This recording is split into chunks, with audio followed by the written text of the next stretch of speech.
There's been a lot of speculation in recent years about Ripple, the XRP ledger, and whether global financial powers are quietly building on this technology. Recently, a figure who goes by the name Lord Belgrave, claiming to be a former London banker with insider access, shared insights about Ripple's meetings with banks and central banks. While these claims can't be fully verified, they outline a fascinating possibility. BRICS nations and other financial giants may have been working with the XRP ledger for years. According to Belgrave, his first exposure came in 2015 while working on cross-border liquidity assessments between Europe and Latin America. In briefing materials, Ripple corridors in Brazil were explicitly referenced as neutral settlement experiments. These decks were reportedly circulated to Santander Brazil and even Brazil's central bank officials. By 2017, Belgrave attended a closed-door BIS roundtable in Basel, Switzerland. Representatives from the Reserve Bank of India and the South African Reserve Bank were present. Ripple delivered a presentation on sovereign liquidity nodes and bridge asset corridors.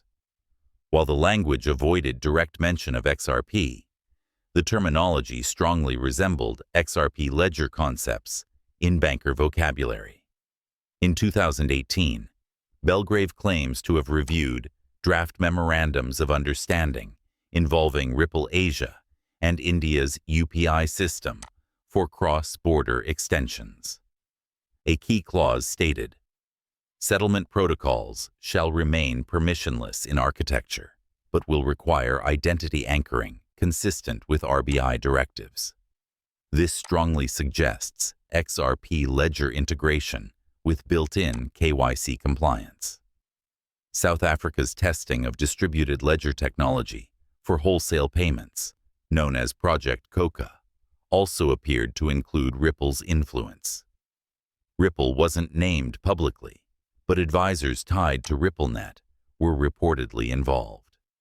Technical notes referenced deterministic finality in consensus protocols, a hallmark of the XRP ledger. For Russia and China, the approach had to be more discreet given geopolitical considerations. According to Belgrave, discussions emphasized ledger-agnostic settlement corridors and ISO 2022 messaging compliance, while still ensuring deterministic finality. Simulations reportedly included tokenized oil, gold settlement corridors, and carbon credits, core assets for BRICS economies. The XRP ledger, he says, was the only technology tested across all these categories between 2015 and 2019. While Western media focused on Ripple's legal battles with the SEC, BRICS nations were allegedly stress-testing XRP ledger as a neutral alternative to SWIFT. Reports from Brazil's PIS system, India's DLT documents, and South Africa's Coca project all contain language that mirrors Ripple's own documentation.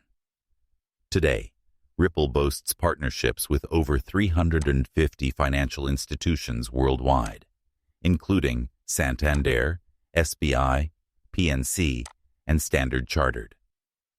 RippleNet provides 70 to 90% cost savings on cross-border transactions compared to SWIFT, making it a strong option for banks seeking faster settlement without pre-funding accounts.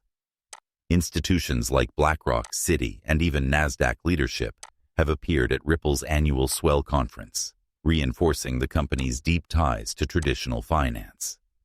While rumors persist about Ripple's escrow being allocated to global banks and asset managers, no hard proof has surfaced, leaving speculation to fill the gaps. Looking ahead, XRP is positioned as a potential backbone for cross-border CBDCs, tokenized real-world assets such as oil and gold, and government-backed payment systems. With regulatory clarity improving and institutional interest rising, Many investors see XRP as a long-term play in the transformation of global finance. Whether or not every detail of Lord Belgrave's story checks out, one fact is undeniable.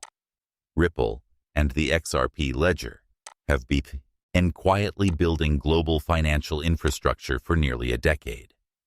From BRICS experiments to partnerships with Western banks, the groundwork may already be laid for XRP to play a pivotal role in the next generation of international payment systems.